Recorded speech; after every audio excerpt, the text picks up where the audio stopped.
combustión no se lleva. Y es un claro ejemplo cuando agarran y encienden una veladora, ¿no? O una vela. Y si ustedes le ponen un frasco arriba, se va a apagar. ¿Por qué? Porque ya no hay presencia de oxígeno.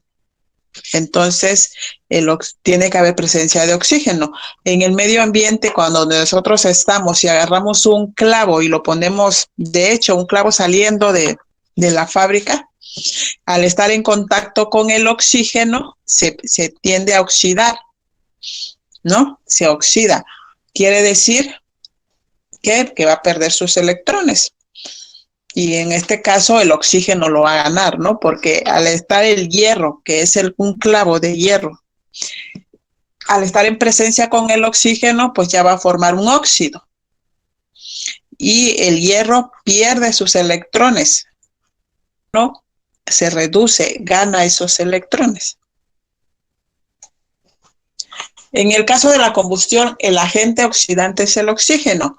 Obtiene electrones del agente reductor, combustible, o lo que es lo mismo, el comburente, oxígeno, obtiene electrones del combustible. Esto se da generalmente según la siguiente fórmula química, ¿no? Por ejemplo, aquí está el compuesto combustible, puede ser metano, alcohol etílico, a ustedes el alcohol. El alcohol le tendríamos que aplicar calor, ¿no? Y en presencia de oxígeno, pues se va a encender. Aquí tenemos el oxígeno. ¿Y qué va a desprender?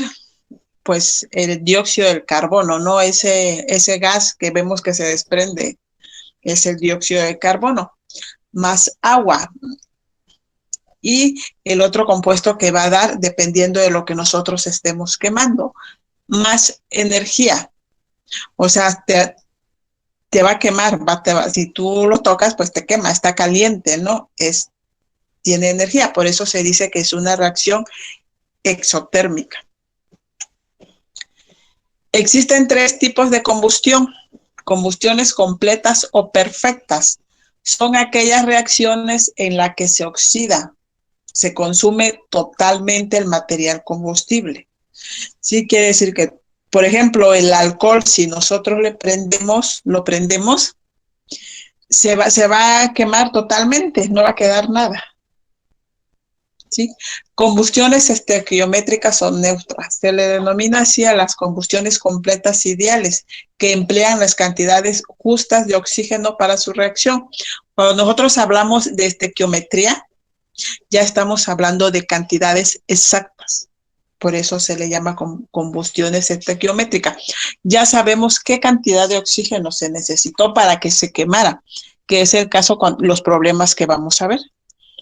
Sí, vamos a ver qué cantidad de oxígeno se necesita para que se queme el X compuesto. Combustiones incompletas son aquellas reacciones en las que aparecen compuestos que no se oxidan completamente en los gases de combustión. Son aquellas que no se llega a consumir en su totalidad, ¿no? Fotosíntesis. Es la reacción química donde el dióxido de carbono y el agua forman azúcares y producen oxígeno en presencia de la energía lumínica. Las plantas utilizan los azúcares producidos en la fotosíntesis como fuente de alimento, que es energía para las plantas. En condiciones naturales, el sol proporciona la energía para iniciar el proceso de la fotosíntesis. La planta utiliza una parte específica del espectro solar, que es la luz, para la fotosíntesis, lo que se conoce como radiación fotosintéticamente activa. Nosotros sabemos que para que se lleve a cabo la fotosíntesis, pues tiene que pegarle la luz del sol, ¿no? Hay algunas plantas que son de sombra, pero sí les llega la luz, ¿no? Le llega la luz y sí llevan a cabo su fotosíntesis. Nosotros sabemos que las plantas pues respiran el dióxido de carbono y eliminan el oxígeno, lo que nosotros respiramos, ¿no? Por eso estamos en constante interacción. Las plantas nos proporcionan el oxígeno y nosotros les proporcionamos el dióxido de carbono. Aquí tenemos la ecuación química. Está el dióxido de carbono, que es el que respira las plantas, más el agua, llega la luz del sol, se lleva a cabo la fotosíntesis y esta va a producir glucosa más el oxígeno que respiramos. La glucosa es la energía que necesita la planta. Nosotros igual necesitamos la glucosa para generar energía. Al igual que las plantas, ellos utilizan su energía en forma de ATP, nosotros también. Nosotros cuando ingerimos alimentos que son los carbohidratos, glúcidos, azúcares, es lo mismo. Los carbohidratos pues son nuestros azúcares, ¿no? Un monosacárido que nosotros conocemos es la sacarosa, con la que endulzamos nuestra agua, nuestro café, lo que queramos endulzar, o con los que hacemos dulces, dulce de cualquier fruta, cuando en casa lo hacemos, ¿no? Nosotros al ingerir esa sacarosa, pues el organismo lo puede utilizar como una glucosa. Y cuando nosotros comemos carbohidratos, es un disacárido, tiene una molécula de glucosa con un almidón, por decir, por ejemplo, ¿no?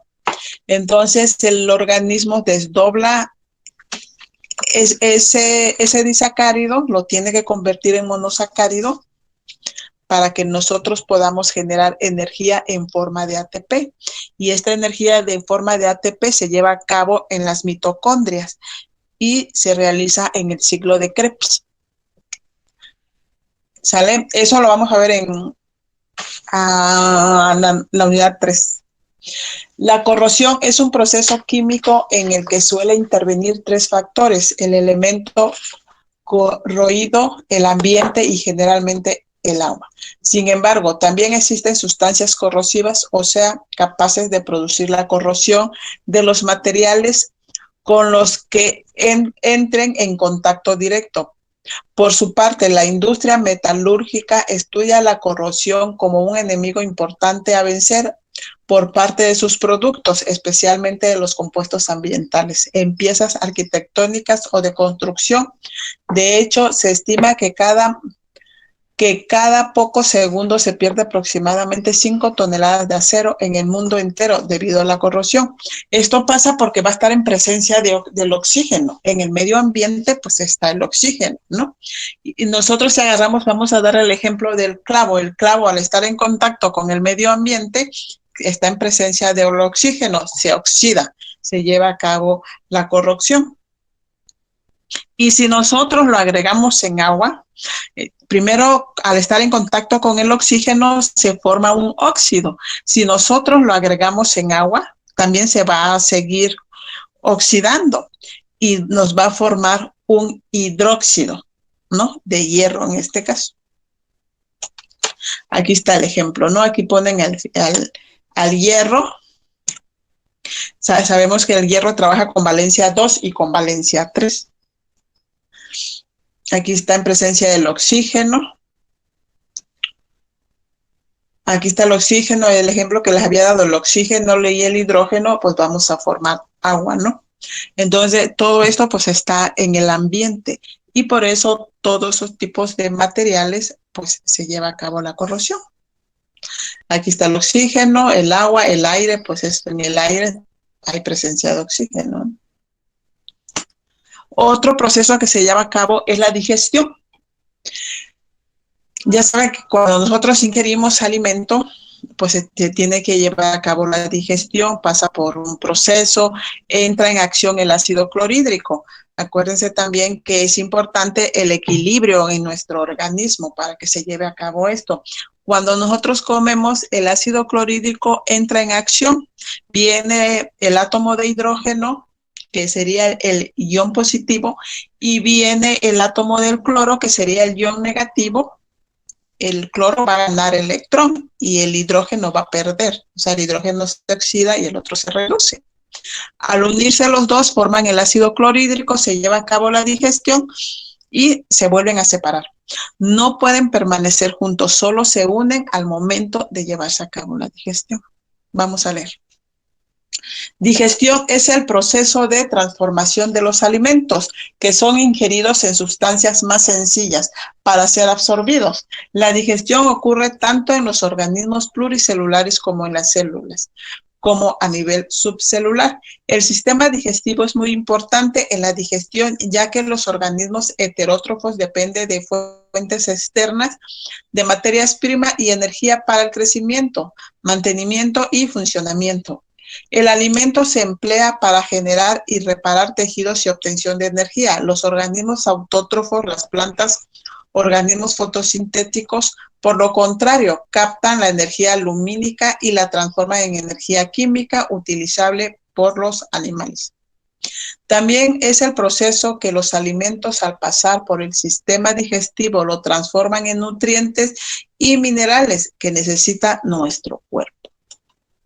La digestión comienza en la boca, donde los alimentos se mastican y se mezclan con la saliva, que contienen enzimas que inicia el proceso químico de la digestión, formándose el bolo alimenticio. La comida es comprimida y dirigida desde la boca hacia el esófago mediante la deglución, y el esófago al estómago, donde los alimentos son mezclados con el ácido clorhídrico que los descomponen, sobre todo las proteínas, desnaturalizándolas. El bolo alimenticio se transforma en quimo.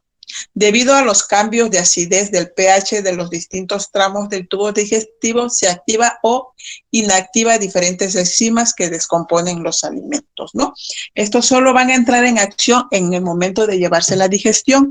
Terminando la digestión, cada quien se va por su lado. Por eso a veces cuando nosotros no comemos y el cerebro ya manda la información de que tenemos hambre, pero no comemos, hay veces como que nos arde el estómago, ¿no? ¿Por qué? Porque el ácido clorhídrico va a hacer su función, pero no tenemos alimento. Por eso es necesario comer a sus horas, no andarse mal pasando. ¿Sale? Aquí para que el organismo pueda obtener las proteínas, dice que aquí las desnaturaliza, o sea que las separa. Nuestro organismo lo que obtiene no es en sí toda la proteína, sino las va a desnaturalizar para que el organismo pueda obtener los aminoácidos de esa proteína, porque una proteína está formada por una cadena de aminoácidos y el organismo lo que va a absorber es ese aminoácido que tiene la proteína. ¿Sale? En el intestino delgado, el quimo, gracias a la bilis secretadas por el hígado, favorecen la emulsión de las grasas y gracias a la lipasa de la secreción pancreática se produce su degradación a ácido graso y glicerina. Además, el jugo pancreático contiene proteasa y amilasa que actúan sobre proteínas y glúcidos. Los glúcidos son los carbohidratos. La mayoría de los nutrientes se absorben en el intestino delgado. Toda esa mezcla constituye ahora el quimo. Al final de la digestión es la acumulación del quimo en el intestino grueso, donde se absorbe el agua para posteriormente defecación de las heces. El intestino juega un papel muy importante. Es el que tiene la capacidad de absorber todo lo necesario, todo lo que el cuerpo va a necesitar y eliminar todas las toxinas, todo lo que no sirve. Acuérdense que si nosotros comemos mucha comida chatarra, pues tiene una gran cantidad de toxinas. Acuérdense que todos esos alimentos tienen grasas transaturadas, que es el que le hace más daño al organismo. Y todo colorante artificial, saborizante artificial, es derivado del petróleo. Todo eso, el intestino tiene que tener esa capacidad de eliminar todo eso. O sea, no lo puede dejar. Por eso, una de las funciones tan importantes que es nuestro intestino, ¿no? Y ya de ahí desecha todo y se va al intestino grueso para después defecarlo. ¿Vale? Y aquí está la imagen, ¿no? Está la boca. Acuérdense que cuando nosotros comemos también se activan esas glándulas salivales. Si nada más, de hecho, en pensar en un limón, se activan nuestras glándulas salivales. Está el hígado, que también hace su función con sus enzimas que tiene. El intestino delgado, que va a absorber y va a eliminar. lo que no necesita para de ahí eliminarlo por el intestino grueso y al final la defecación, ¿no? ¿Dudas hasta aquí? Pregunten.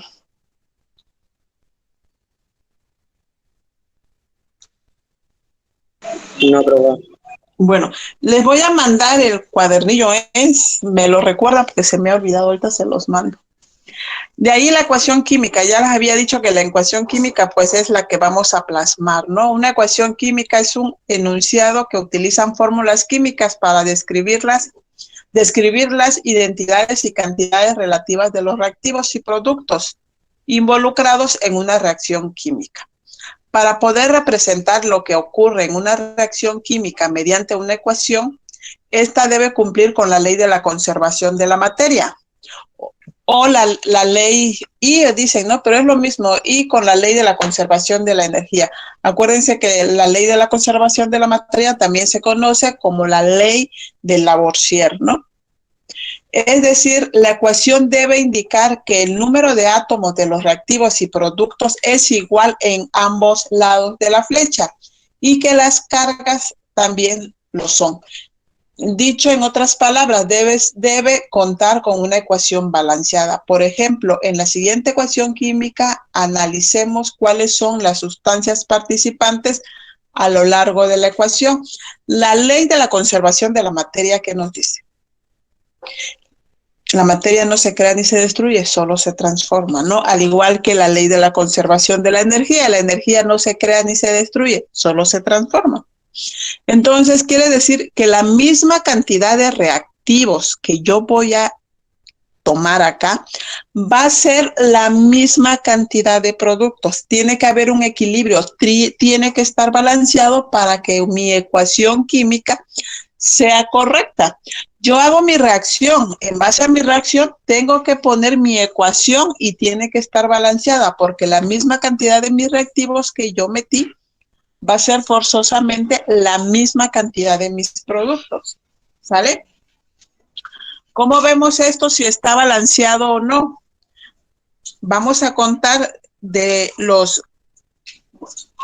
átomos de cada uno de los elementos de este lado y los átomos de cada uno de los elementos del otro lado. Siempre se empieza con los metales, ¿no? En este caso, carbono, tengo 1, carbono, tengo 1. Acuérdense que el 1 pues nunca lo escribimos, pero sabemos que está ahí. De ahí, oxígeno, tengo 1, oxígeno, tengo 1. De este lado, este 3, lo voy a multiplicar por estos 2, 3 por 2, tengo 6 hidrógenos y me voy del otro lado, este 4 más 2, 6 hidrógenos. Quiere decir que mi ecuación está balanceada, ¿no? ¿Dudas? Pregunten. Vamos a hacer ejemplos de esto, pero pregunten si tienen dudas. ¿Lo podría volver a repetir, por favor? Okay. Para ver si esta ecuación está balanceada, tenemos que contar de mis reactivos y de mis productos. Lo que me va a diferenciar va a ser la flecha, ¿no? Primero empezamos con los metales y luego los no metales y a lo último dejamos el oxígeno y el hidrógeno. Carbono, 1. Me voy del otro lado de la flecha. Carbono, 1. Oxígeno, 1. Me voy del otro lado. Oxígeno, 1. Hidrógeno, este 3 está afectando a este hidrógeno y como tengo 2 acá, tengo que multiplicar 3 por 2, 6. Serían 6 hidrógenos. Voy del otro lado. Tengo un 4 acá y 2, 6 hidrógenos también. Quiere decir que mi ecuación está balanceada. ¿Sale? Aquí hay otro, es el mismo ejemplo. Bueno, vamos a hacerlo. Carbono tengo 1 y carbono tengo 1. Oxígeno tengo 1, oxígeno tengo 1. Hidrógeno tengo 2 y cuento del otro lado 4 más 2, 6. ¿Qué me falta para balancearlo? Tengo que colocar un 3 acá, 3 por 2, 6. y mi ecuación ya está balanceada. Este método se llama balanceo al tanteo. Hasta más adelante lo vamos a ver. ¿Vale? Pero de esa forma se balancea una ecuación. O sea, si te ponen tu ecuación así, yo agarré mis reactivos, puse monóxido de carbono más hidrógeno. El hidrógeno es un elemento diatómico que tiene que ir representado con este 2. El oxígeno igual es otro elemento diatómico que tiene que ir representado con ese 2, ¿no? Y al hacer mi balanceo para ver si mi ecuación es correcta es cuando hago estos pasos, ¿no? Acuérdense, aquí se separan estos átomos para formar este. Sí, ya el hidrógeno se va a unir con el oxígeno. Sí, ya luego balanceo mi ecuación. Bueno, ese de balanceo lo vamos a ver más adelante. Ese es un ejemplo que estaba ahí, pero lo vamos a ver. Reacciones exotérmicas y endotérmicas son reacciones térmicas. La termoquímica es una parte de la química que estudia la relación del calor con las reacciones químicas. A la reacción química que liberan calor se le llama exotérmica.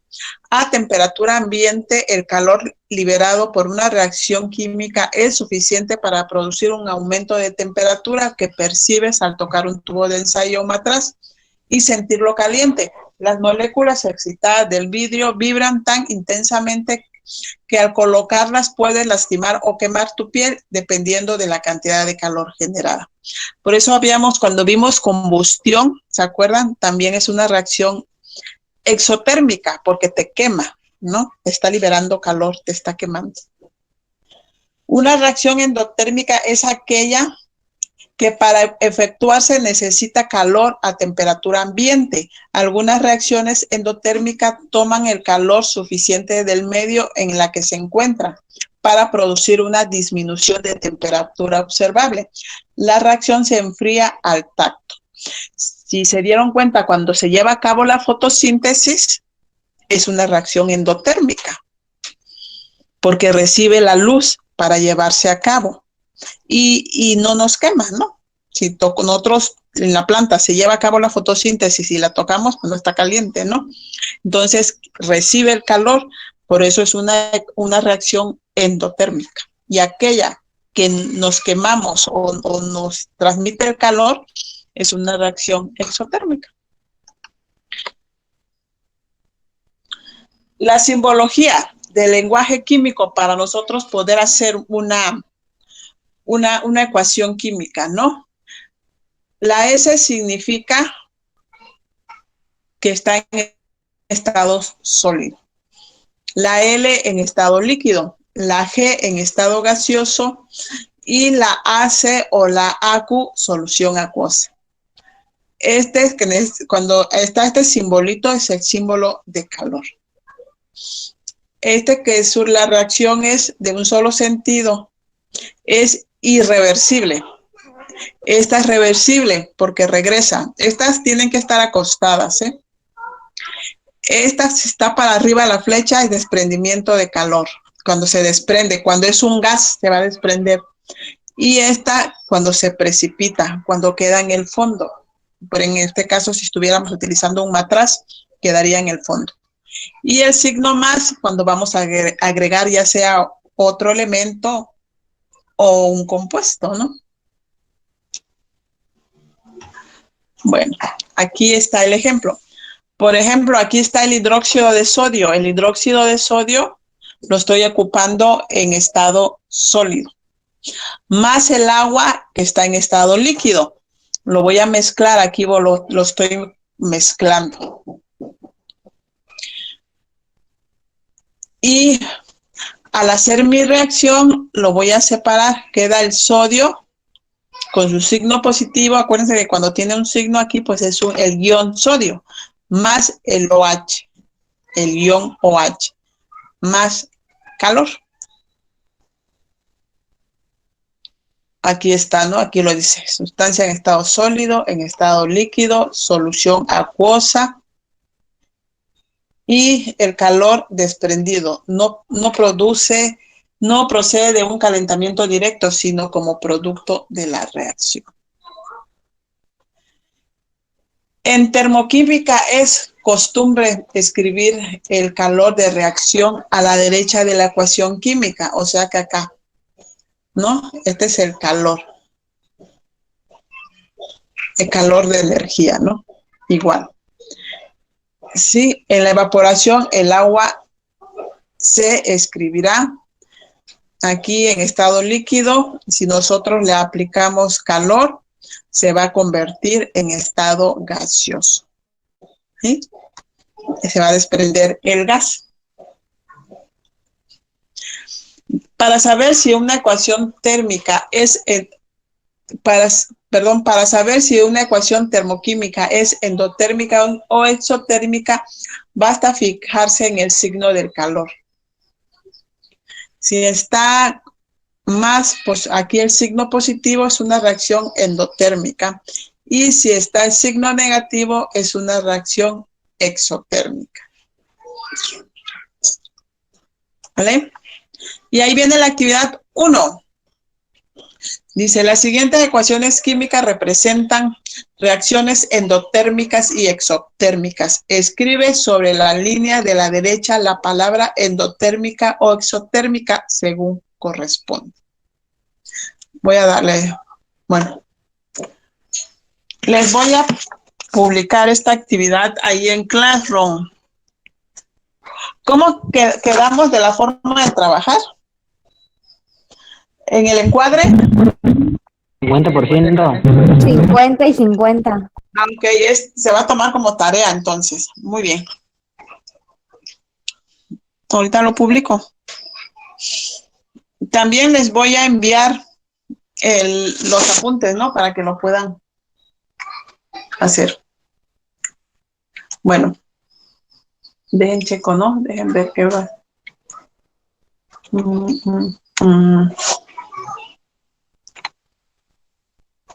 Bueno, los tipos de reacciones químicas. Reacción de adición, combinación o síntesis. Son aquellas en las que dos sustancias se unen para formar un único producto. Aquí da el ejemplo, A más B igual a B, ¿no? Aquí tengo el hidrógeno es un elemento diatómico, tiene que ir con el número 2.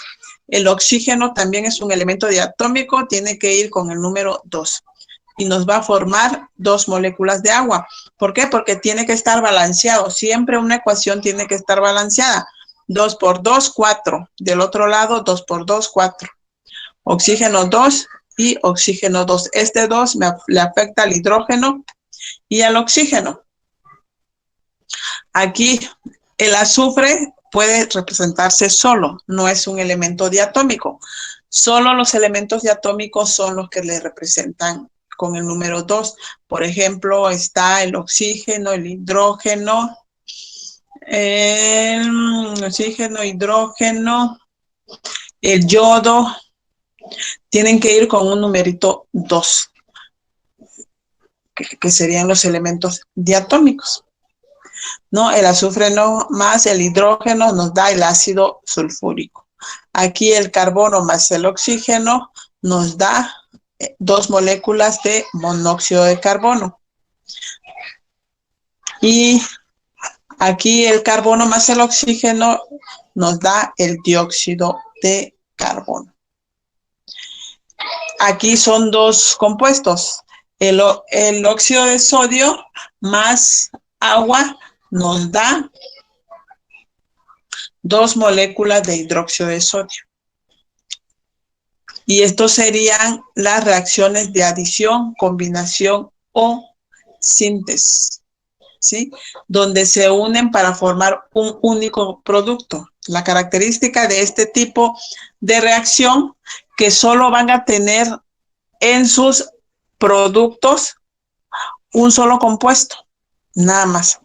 ¿Sí? Esa es la característica para saber qué tipo de reacción es.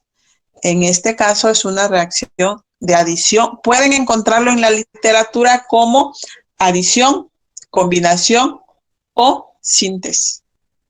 pueden encontrarlo con cualquiera de esos tres nombres. Como ya les había dicho, pueden agarrar un libro y le puede decir la reacción de adición. Son aquellas en las que dos sustancias se unen para formar un único producto. Y en otro pueden encontrar reacción de combinación y en otro pueden encontrar reacción de síntesis. Pero es lo mismo. Por eso le puse los tres nombres ahí para que no se confunda, porque es lo mismo. ¿Sí? Y la reacción de descomposición ocurre cuando a partir de un compuesto se forman dos o más sustancias, ¿no? Aquí vemos un solo compuesto, aquí tenemos el agua, que sería lo inverso de esto, ¿no? Si yo veo esto, pues es una reacción de adición, de combinación o síntesis. Pero si yo lo veo al revés, es de descomposición. Porque ese compuesto del agua lo voy a descomponer y lo voy a separar en dos. Voy a formar dos o más sustancias, ¿no? Y aquí lo estoy separando. Aquí tenemos el ácido carbónico.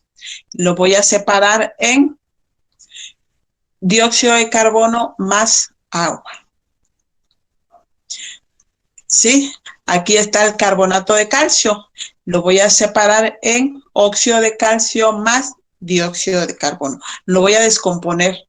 ¿Sí? Entonces tienen que poder diferenciar cuando es una reacción de adición, de combinación o de síntesis y cuando es una reacción de descomposición.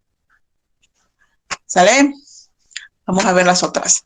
Reacción de desplazamiento o sustitución simple.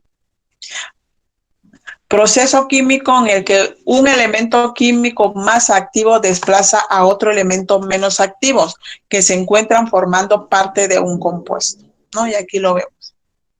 A más BC es igual a A, o me va a dar B más AC, ¿no? Entonces, aquí tenemos un elemento y este BC, pues son dos, quiere decir que es un compuesto. Me va a dar, lo voy a desplazar, voy a agarrar el hidrógeno, el yodo. El yodo, aquí lo vemos, es otro elemento diatómico, ¿no? Por ahí vayan a notar, ¿no? Elementos diatómicos, oxígeno, hidrógeno, yodo. El bromo también es un elemento diatómico, igual que el cloro también es otro elemento diatómico. Anótenlo por ahí, porque cuando hagan una ecuación química, tienen que saber cuáles son esos elementos diatómicos para poderlos representar, porque son los que llevan un 2, así como se representa acá, el yodo, que es un elemento diatómico. Aquí está el otro, el bromo también, el cloro también. Ahora si lo vemos por aquí solo, se va a representar así, ¿no? Entonces, el yodo lo voy a desplazar y voy a agarrar el sodio y lo voy a unir al bromo para formar el bromuro de sodio.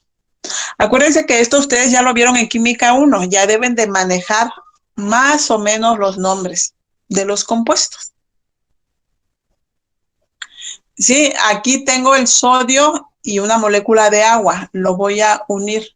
Voy a desplazar el hidrógeno y voy a unir el oxígeno, pero aquí sí quito un otro hidrógeno, voy a dejar uno nada más. Acuérdense, no quiere decir que porque voy a dejar uno va a tener uno aquí, no. Es un elemento diatómico y forzosamente se tiene que representar con el 2, forzosamente. ¿Sí? Lo tienen que representar. Si ustedes entran a una literatura, lo van a encontrar en ocasiones solo, pero es incorrecto. Esa literatura, ves que a veces mucha gente sube cosas o imágenes en internet, ¿no? Pero es incorrecto. Todos los elementos diatómicos, que los que les dije que ya los anotaron ahí por ahí, tiene que ir con ese 2. ¿Sí? Al unirlo, quito el hidrógeno y uno el OH, el oxígeno, con el OH, el oxígeno con el hidrógeno para formar OH, ¿no? Que este sería el hidróxido de sodio. ¿sí? Aquí es igual, no puede estar de este lado o de este lado. Aquí tengo el yoduro de sodio más el bromo. Otro que, vean, chequen el 2, es un elemento diatómico. Voy a formar el bromuro de sodio más yodo. Este pudo haber estado aquí con signo más y estos también intercambiados, ¿no? No pasa nada. Lo pueden encontrar así o lo pueden encontrar al revés. Bueno, de ahí dice reacción doble desplazamiento, proceso químico en el que dos elementos que se encuentran en compuestos diferentes intercambian posiciones formando dos nuevos compuestos, ¿no? Entonces, aquí voy a tener el ácido clorhídrico más el hidróxido de sodio, son dos compuestos. Va a ser doble desplazamiento porque se van a desplazar los dos. Entonces agarro el sodio, lo voy a unir con el cloro y si yo paso el hidrógeno con el OH acá, voy a formar una molécula de agua. ¿Sale? Aquí tengo el nitrato de plomo y lo voy a unir con el yoduro de potasio. Igual voy a formar dos compuestos. ¿Sale? Y aquí ya lo estoy uniendo con otro, es el mismo parecido al de arriba, igual voy a formar dos compuestos. Aquí tenemos el cloruro de potasio con el nitrato de plata, voy a desplazarlo. La plata lo voy a unir con el cloro porque es doble desplazamiento, ¿no? Este con este. Y el potasio lo voy a unir con este ion nitrato para formar el nitrato de potasio y el cloruro de plata. Ese sería. Entonces, ustedes tienen que diferenciar qué tipo de reacción es, ¿no? Si es de adición, si es de síntesis, de desplazamiento o de doble desplazamiento. A ver, espérame, voy a ver si no metí una actividad de esta. Ah, no. Ya no metí las actividades acá. Bueno.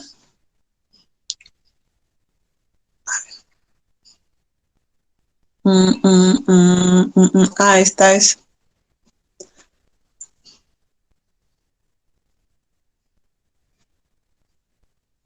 No, este balanceo. Bueno, les voy a poner las actividades.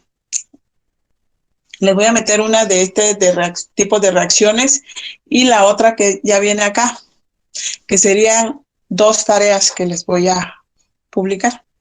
Les voy a mandar ahorita también el cuadernillo de apuntes para que lo puedan contestar. ¿Sale? ¿Dudas? Pregunten. Y ya en la siguiente clase vemos balanceo. ¿Para cuándo se entrega la tarea, profe? Acuérdense que me lo tienen que entregar antes de la siguiente. Hagan de cuenta como que si estamos en el salón, la tarea me la van a llevar a la siguiente clase. O sea que para la siguiente clase la tarea ya debe de estar en Classroom. Ah, está bien, profe. ¿Sí? Bueno, dudas, pregunten. En la segunda tarea solo vamos a poner ¿Qué tipo de las reacción? tipos. Ah, ese merito. Sí. Muy bien. Ya subió la Sí. tarea, profe. Lo voy a subir apenas. Déjenme, voy a subir la tarea en Classroom y les voy a mandar los cuadernillos de apuntes también de una vez. ¿Sale? Bueno, con esto terminamos. La hora que les falta de clases, déjame tomar la captura porque ni he tomado, nada más con ustedes creo que es la primera vez, espérenme. Ay, porque nos piden evidencias. ¿Dónde está? Captura. Ay, déjenlo guardo.